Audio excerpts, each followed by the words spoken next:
This is Bill Hurst at Highland Hill Farm reporting. A couple days ago, the Obama administration decided to starve little children in America. Yes, the food stamp program was cut dramatically in order to give teachers, teacher unions, and public service employees a bone. They took the bone away from little children in the form of food stamps. 41 million people receive food stamps, and they're going to be cut. Their allocation for food stamps will be cut in order to give 160,000 teachers and some municipal workers guaranteed jobs for next year. And this is going to be also bad for the balances of the budgets on these states, because in order to receive that money, the states have to agree to spend more money next year on education.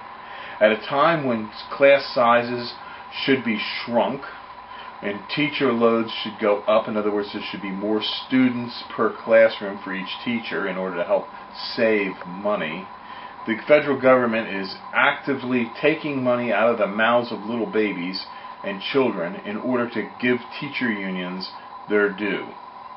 Now, this is bad because what it shows is that the Obama administration cares more about a voter and getting a voter and their constituent group behind them than small children who can't vote. Now, maybe a child votes in 20 years or 10 years, but they're not going to vote in the next election.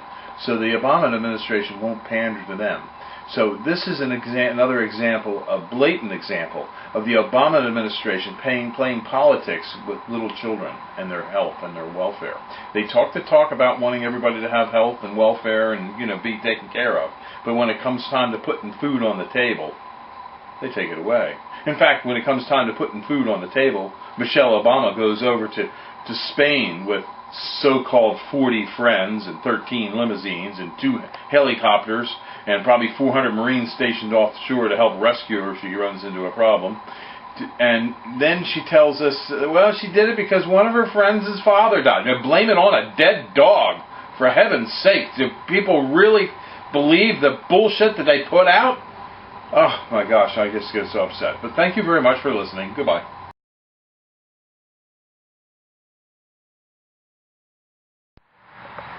This is a wintergreen boxwood. This video is just to show you the foliage of this wintergreen boxwood.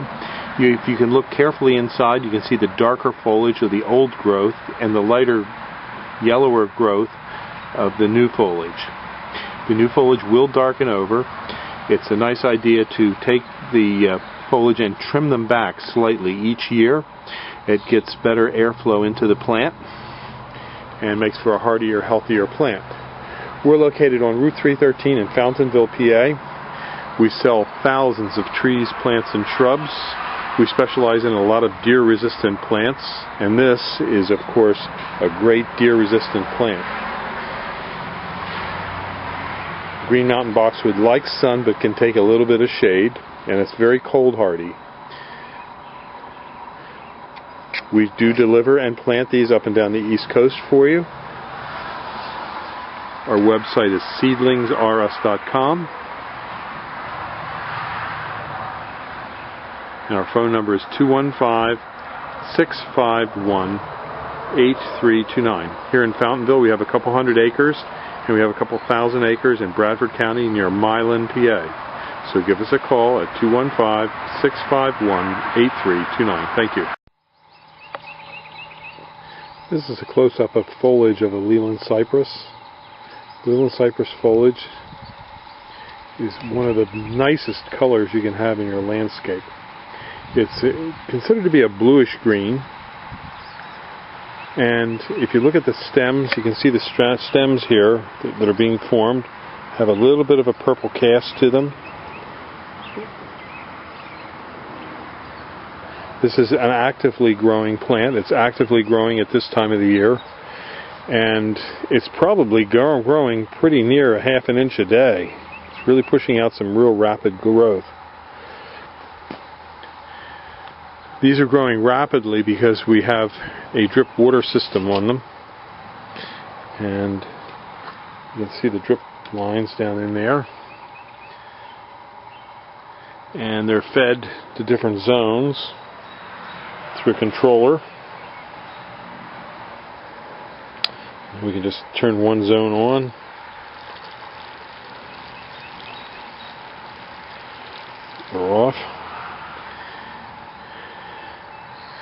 These are our 3-foot Leland cypresses at Highland Hill Farm on Route 313 in Fountainville. We have some 4-footers and 5-footers here. We also sell them balled and burlapped. We're located on Route 313 in Fountainville, PA. We're approximately 1.5 miles from Doylestown in Bucks County. And here's some more trees and shrubs and plants that we grow here at Highland Hill Farm. And down yonder you see a bunch of trees and shrubs. There's some beautiful roses here today.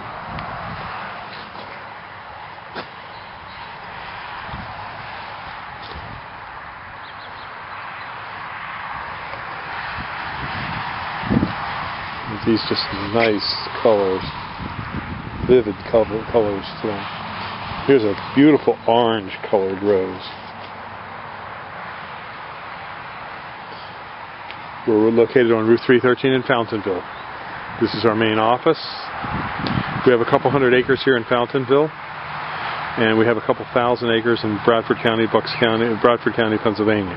So give us a call at 215-651-8329. Thank you. This is the foliage of the Steed's Japanese holly. We're here at Highland Hill Farm on Route 313 in Fountainville, PA. This is a holly that is known for its great color. It will get about 8 foot high, maybe 4 foot wide. So it can be used as a nice little hedge, a nice little green hedge. The one problem you might have in Pennsylvania, New Jersey, New York area is that it is susceptible to some deer damage. We're located on Route 313 in Fountainville, PA. We have thousands of trees, plants, and shrubs for you here at our nursery. Yep. And it has that striking chartreuse foliage, spring green. We're growing on a couple hundred acres here in Fountainville. And we also have a couple thousand acres in Highland, PA, in Bradford County near Towanda, or Elmira, New York. So give us a call at 215-651-8329. And again, this is the Steed's holly I wanted to show you, and the foliage of the Steed's holly. Now notice here the new growth is a little yellower and the older growth is darker green. That's typical. And when you have an older plant that is a little more open and airy, and this is a more open and airy one, you can see some of the yellowing on the interior. That's typical of evergreens. They're getting ready to. This one's getting ready to flush. This one was outside during the winter months, and those were kept in a greenhouse. Both of them are in good shape, not a problem. But just to show you the differences and what you can expect to see in the hollies, give us a call at 215-651-8329. Thank you. This is a block of 4-foot Leland cypresses. As you can see, the yardstick goes up to 3 feet, and then there's at least 2 feet on most of the tails of these cypresses. We've got about 500 of them in this block right here. You can come pick them up. Give us a call at 215-651-8329. Thank you.